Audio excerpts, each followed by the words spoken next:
Hai guys, Assalamualaikum warahmatullahi wabarakatuh. Bersama lagi dengan aku. Apa khabar korang semua? Semoga korang sihat sejahtera, hendaknya dilimpahi rezeki melimpah ruah. Amin rabbal alamin. Jadi korang dah tengok belum video aku sebelum ni? Berkenaan dengan vlog aku buat di satu tempat di Taiping, Casuarina Inn nama tempat tu. Sedikitlah brief pasal tempat tu. Tempat tu telah ditinggalkan 10 tahun atas sebab-sebab tertentu. Jadi tempat tu agak creepy juga masa aku buat video tu pada waktu siang. Ada juga meremang sikit-sikit bulu roma dan sebagainya. Okey. Dipendekkan cerita, video aku kali ni, lepas aku buat video Casuarina Inn tu, aku terfikir sesuatu idea mungkin boleh direalisasikan pada masa akan datang lah. Nama idea tu adalah pelancongan seram.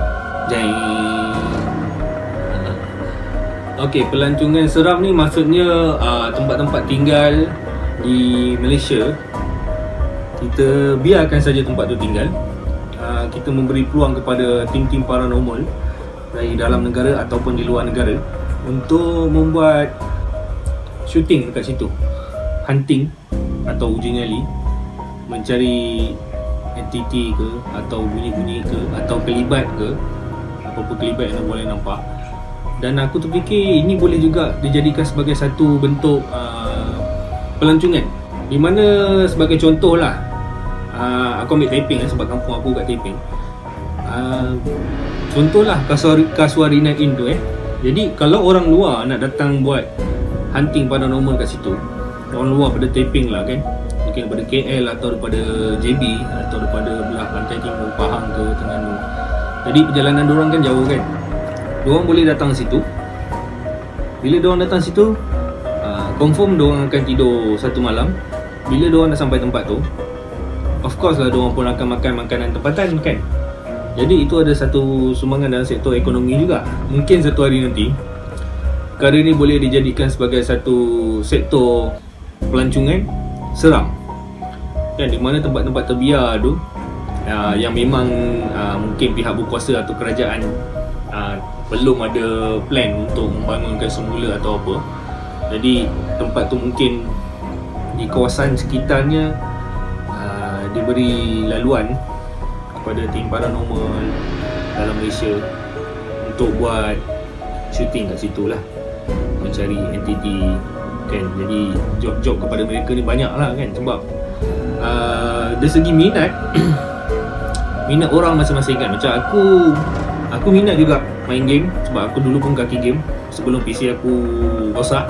Lepas PC aku rosak, aku gantung PC, jadi tak main game. Jadi sampai sekarang aku masih lagi tengok live streaming game kan. Aku juga minat sukan, of course lah, bola, minat sukan, dan itu aku punya favourite lah. Kalau ada live bola kat TV memang aku tengok. Dan seterusnya aku minat tengok paranormal.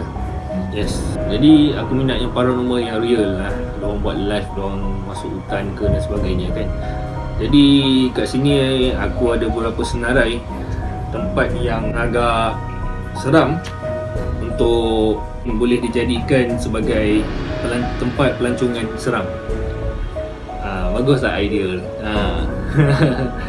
Okey, yang pertama, penjara Pudu. Okey, penjara Pudu ni sebenarnya telah pun berusia selama 115 tahun dan telah pun dirobohkan pada tahun 2012. So tempat ni yang dikatakan seram sebab pasal bilik terakhirnya sebelum kena hukum gantung lah. Dipercayai terdapat sebuah potret yang dilukis oleh seorang banduan lama. Potret tersebut akan mengeluarkan cahaya yang agak menyeramkan ketika waktu malam. Malah banduan yang akan ke tali gantung turut ditemui oleh tangisan potret tersebut. Sumpah takut guys. So aku dapat info ni daripada Google lah ya. Okay. So yang kedua, Bukit Putus, Negeri Sembilan. Okay, kalau zaman sebelum 2012, ini jalan yang kau boleh guna daripada Kuala Pindah ke Seremban. Jadi aku pernah lalu jalan tu, bengkang mengkok lalu celah bukit, lereng bukit, sebelum dia orang buat highway. Sekarang ni kan dah ada highway straight ya, agak cantik. So tempat tu memang creepy lah, creepy. Waktu malam tu memang betul-betul hati kering je lah boleh jalan situ. Kalau keluar ke Seremban, nak balik, kalau kata duduk Kuala Pilah nak balik lalu jalan situ, kena balik sebelum pukul 10 lah. Sebab lepas pukul 10 confirm jalan tu gelap gelita lah. Jadi macam-macam gangguan lah. Antara cerita popular dia adalah penampakan lelaki tak berkepala tersekat di pokok, kumpulan manusia yang membawa keranda bersama obor, kuntilanak dan lansui dan sebagainya. So mungkin kawasan Bukit Putus ni diorang boleh buat motel kecil-kecil ke kan, yang pakai kontena tu. Jadi pelancongan paranormal boleh datang situ, aktiviti paranormal malam di situ, di motel tu, dan malam-malam diorang boleh buat aktiviti lah, hunting dan sebagainya. Okey, yang ketiga, First World Hotel Genting Highland. Hotel ini dikatakan berhantu kerana individu yang bunuh diri setelah kalah dalam perjudian di kasino. Okey, penginap yang sihat boleh jatuh sakit secara tiba-tiba dan bau colok yang memenuhi ruang dipercayai sebagai makanan entiti. First World Hotel sangatlah terkenal di Genting Highland, menjadikan tarikan utama buat pelawat terutamanya yang ingin menghabiskan masa dan duit di kasino. Hotel ini dipercayai sangat berhantu kerana terlalu ramai pengunjung yang membunuh diri akibat kalah dalam berjudi. Kelibat penampakan entiti dan sebagainya masih menghantui hotel ini. So ini artikel ni dikeluarkan Jun 21, 2019. Maknanya hotel tu masih dibuka masih dibuka sehingga sekarang. Tapi Genting Highland ni memang agak panas lah. First World Hotel ni pada dulu-dulu lagi, 10 tahun lepas lagi kita pun dah dengar kan. So ni antara tempat-tempatnya lah. Actually video yang ni aku bukan nak bagi tahu tempat seram-seram di Malaysia ni, sebab of course lah ramai yang dah tahu kan. Cumanya aku lebih menekankan sektor pelancongan seram itu sendiri kan. Sebab paranormal ni ada peminat dia. Salah seorangnya akulah. Aku belum lah sampai tahap berani nak pergi cari sendiri malam-malam, tidak lah. Kalau Rina in tu dah paling maksimum lah. Cari siang-siang, tengok-tengok siang-siang tu boleh lah kan. Itu pun pergi berdua kan. Kalau pergi seorang, Allahualam, kita tak tahu kan. Tapi kalau tengok live paranormal, aku suka tengok macam Solo Ambush ke, PNU ke, apa lagi, yang belah Bangi tu, belah KL pun ada, belah Singapura ada kan. Menarik lah. Okey, seterusnya yang keempat, ini paling top, paling popular di Malaysia lah. Ini paling top lah. Kalau tim paranormal, confirm kalau sebut paranormal lah mesti ramai yang dah jejak kaki kat sini lah. Iaitu Highland Tower. Merupakan tragedi runtuhan yang sangat menggemparkan satu ketika dulu.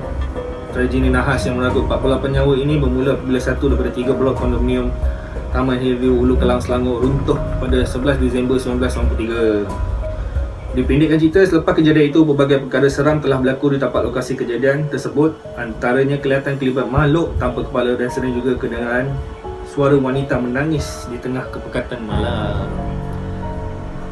Highland Tower ni terletak di Bukit Antarabangsa Bukit Antarabangsa. Dikabarkan dekat bawah Highland Tower tu kan ada taman-taman perumahan tu pun banyaklah rumah-rumah kawasan tu telah pun dikosongkan oleh tuan rumah di situ. Mungkin disebabkan beberapa gangguan ataupun sebab-sebab lain yang kita tak tahu kan. Yalah, biasalah sebelah kawasan rumah tu tempat runtuhan yang mengibatkan 48 nyawa terbunuh. Jadi kalau tak ada gangguan pun tak selesa lah rasanya kan. Highland Tower ni kat Bukit Antarabangsa ni pun sendiri sebenarnya rumah dia cantik-cantik, masih ada lagi ramai orang duduk kat situ. Cumanya kalau dari segi pandangan property, sebab aku buat property juga, kalau tak silap aku, betul kan, kalau aku silap untuk tahun 2020 ni aku tak pasti, tapi untuk sebelum ni kalau nak jual beli rumah di situ hanyalah melalui cash, sebab tiada bank yang akan membiayai ataupun memberi pinjaman kepada pembeli rumah di situ. Macam tempat lain kan, kita nak beli rumah kita boleh buat loan kan, tapi rumah di Bukit Antarabangsa ni cash saja. Tak silap ada satu saja bank yang boleh buat pembiayaan di situ. Tak ingat bank apa. Mungkin disebabkan risiko tanah runtuh dan sebagainya kan. Jadi sayanglah tempat cantik. Tapi ada juga ura-ura kedengaran Highland Tower ni akan dibangunkan semula dan sebagainya. Tapi tahulah benda-benda projek besar ni, tempat pun tempat haunted ke apa semua, banyak kerja nak buat. Jadi pendapat aku, sementara terbiam macam ni, jadikan dia sebagai sektor pelancongan seram. kan. Tapi ada letaklah pengawal ke apa kan. Waktu-waktu tertentu boleh masuk dan sebagainya kan, supaya tak jadi sarang maksiat atau sarang penagih lah kan. Nombor 5, rebus raya karak. Ni pasal Volkswagen kuning lah. Puncanya dipercayai bermula dari sebuah kisah seorang isteri curang yang telah membunuh suaminya dengan kejam dan kemudian merampas kereta Volkswagen kuning milik suaminya. Sang suami mati sambil menyimpan rasa dendam yang membara untuk memiliki semula Volkswagen kuning tersebut. Kenyataannya, jika benar hantu Volkswagen kuning ini wujud dan pernah dilihat orang, maka itu adalah jin keturunan iblis yang belanja malang, bukan si suami malang yang mati dibunuh kejam. Ya, of course lah. Kalau ada gangguan pasal orang mati itu sebenarnya bukan roh, itu sebenarnya jin ataupun syaitan yang mengganggu lah untuk menyesatkan kita. Biasalah gitu orang I will karak antara yang top lah. Okay, seterusnya Amber Court di Genting Highland pun sama juga kisah dia. Amber Court ni juga dikatakan mempunyai sebuah bilik misteri yang berpalang, kononnya tempat menyimpan hantu kasino di Genting Highland. Terdapat pelbagai kisah seram yang diceritakan mengenai bangunan ini, antaranya penginap akan mengalami kejadian aneh seperti TV terpasang sendiri, dan penginap juga pernah menemui satu lembaga tanpa kepala sedang mendukung anak di dalam lift. Macam mana guys? Okey tak berbaloi kalau cuti untuk sonok-sonok, bawa family atau pergi dengan kawan-kawan, tiba-tiba terjumpa benda-benda pelik ataupun terganggu dengan gangguan-gangguan pelik ni, potong mood cuti kan. Tapi berlainan pula situasinya kalau korang memang berniat untuk buat paranormal ataupun yalah aktiviti paranormal, mencari entiti dan sebagainya ni, itu memang tempat yang terbaik lah kan. Kalau jenis hotel ni tak payah cari hotel terdekat, tidur terus kat situ, tak payah nak keluar mana-mana. Malam-malam kau pusing kawasan hotel kan, mana lah tahu ada rezeki yang boleh nampak kan. So yang seterusnya Mimaland lah. Mimaland ni dipendekkan cerita sikit disebabkan satu kemalangan telah terjadi di kawasan papan luncur air gergasi Mimaland pada Januari 1993 yang menyebabkan kematian seorang warga negara Singapura berusia 27 tahun. Kejadian malang itu mengejutkan orang ramai hingga memaksa pihak Mimaland menutup sementara kawasan yang terlibat, iaitu kolam renang dan papan luncurnya, bagi dilakukan kerja-kerja penambahbaikan. Pada Mei 1994 pula berlaku kerosakan pada dinding kolam renang yang sama yang berpunca daripada kejadian kecil tanah runtuh hingga menyebabkan air lumpur mengisi kolam renang tersebut. Sekali lagi kawasan tersebut ditutup kepada orang ramai dan seterusnya sehingga sekarang tempat itu terus ditutup. Ni pun antara tempat top paranormal pergi juga. Aku pernah tengok ramai juga yang dah sampai ke sana buat aktiviti. Taman rekreasi ni terkenal pada era 80-an dan ia mula dibina pada tahun 1971. Yalah, salah satunya. Yang seterusnya Daly Castle pun menarik juga. Tempat masih lagi dibuka kepada pelancongan pada waktu siang ni, dan ia sangat cantik. Aku pun dah sampai. Masa aku sampai tu, masa tu beberapa tahun lepas, aku tak pasti, rupanya pada malamnya agak aktif lah aktiviti paranormal ni. Jadi itu yang aku fikirkan kan, boleh masuk dalam kalender pelancongan Malaysia ke kan, pelancongan seram. Dalam bahasa Inggeris dia apa, haunted vacation ke apa kan, whatever lah kan. So itu antara tempat-tempat pelancongan seram lah. Aku peminat paranormal yang aku pasti, baik di YouTube atau di Facebook, ramai dah orang dah pernah sampai lah ke tempat-tempat yang aku dah sebut tadi. Mungkin kita boleh internationally kan, internationally kepada Ghost Hunter International punya kan. Salih punya buat dan orang lagi macam-macam teknologi kan. So boleh bercakap lagi, ada EMF mesin yang boleh kesan frekuensi rendah punya suara kan. Jadi diorang boleh bertanya soalan dan entiti tu boleh bercakap melalui benda tu. Aku pernah tengok Discovery Channel yang diorang buat pengabaraan pasal cerita seram di Malaysia kan. Itu dia lebih mengisahkan pengalaman seram individu-individu tersebut lah. Jadi kita boleh promote lah kepada orang luar yang minat-minat tentang seram-seraman ni untuk datang buat hunting di Malaysia ni lah, tempat-tempat tu. Okay guys, itu saja aku rasa video aku untuk kali ni. Jangan lupa share, like and subscribe. Okay.